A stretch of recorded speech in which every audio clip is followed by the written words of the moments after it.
How should you build EZA STR UI Goku's hidden potential? How's it, everybody? Celtic Link here. We're back for another Dokkan battle video. In today's video, we are taking a look at the upcoming EZA STR UI Goku coming to global for the countdown celebration in a little less than 24 hours from the release of this video. So we're going to talk about what this guy is doing, what you can expect from this guy, and how you should build his hidden potential.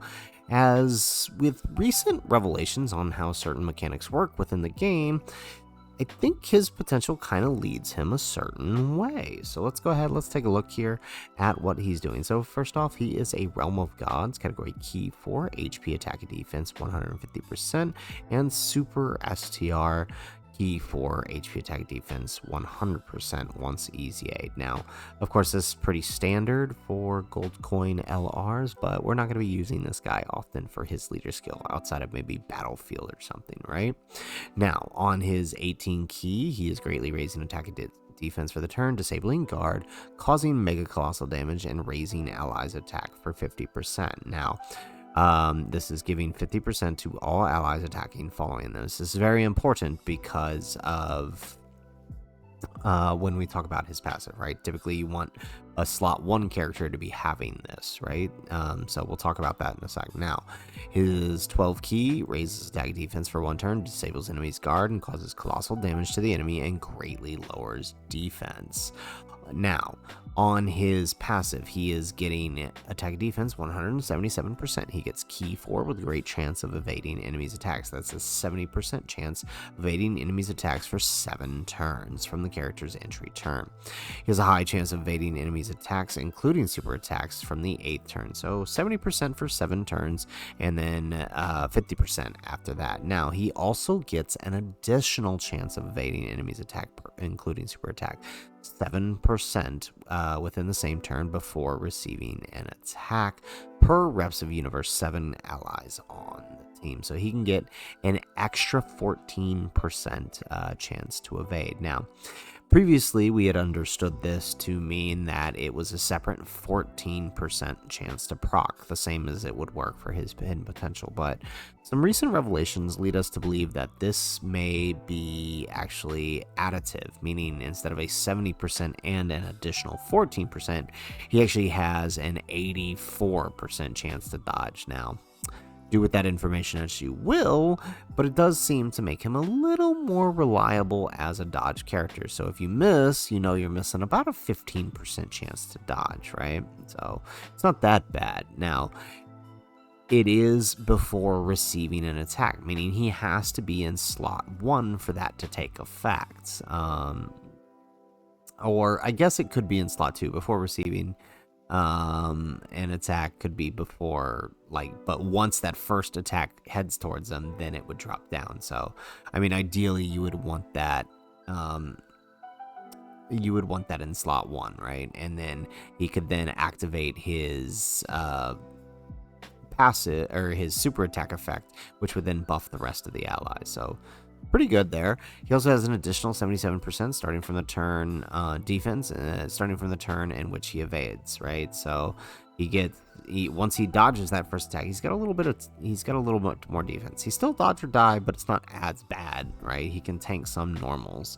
He also gets an additional 77% attack starting from the turn in which he evades an attack as the first attacker returns. So there he goes again.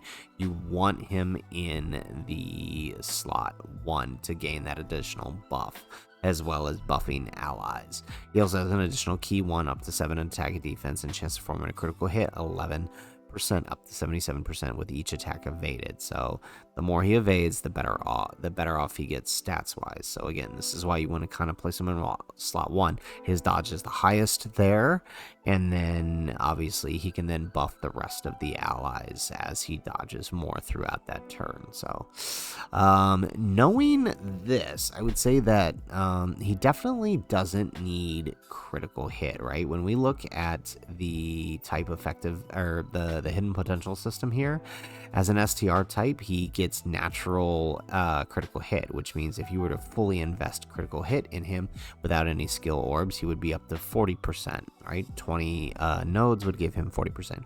If you invested 2 skill orbs to give him 5 and 5, that would be a 50% chance to do a critical hit. But as we can see here, he doesn't need it, right? Because he can get up to a 77% chance. So really not necessary on him, all right? Where he can really take advantage then, of course, of all that extra attack stat that he's getting is through his combo attack, since he already has critical hit. Right, once he buffs his once he gets his 18 key off, right, his 12 key is going to be much more powerful, and then of course he's buffing allies on that 18 key. So I would definitely say go for combo attack, additional attack for his primary. As an STR type, he will get 15 if you max him out, meaning an extra 30%. Meaning if you give him 10 skill orbs, you got an extra 40% chance to do an additional super, which is, you know, pretty darn good. Now, you could take the extra precaution and dump some dodge into him, but again, 84% chance to dodge is pretty reliable. If you were to dump full dodge into him, you're only getting an extra 15% chance, so you got an 84% chance, and then a separate 15% proc for him.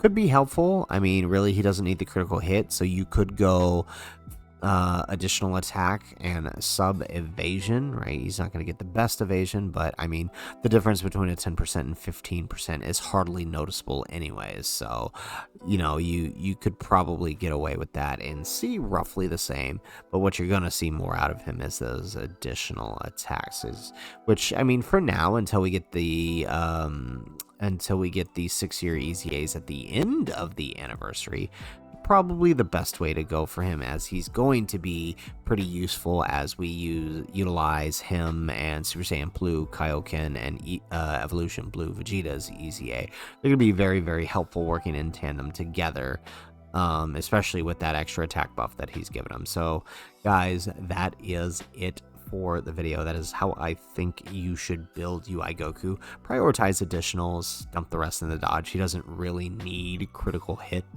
If you guys like the video, make sure you hit that like button and subscribe to the channel if you have not already. And in the comments down below, let us know, what build did you go with for your UI Goku? Let us know in the comments down below. Otherwise, guys, as always, thanks for watching and aloha.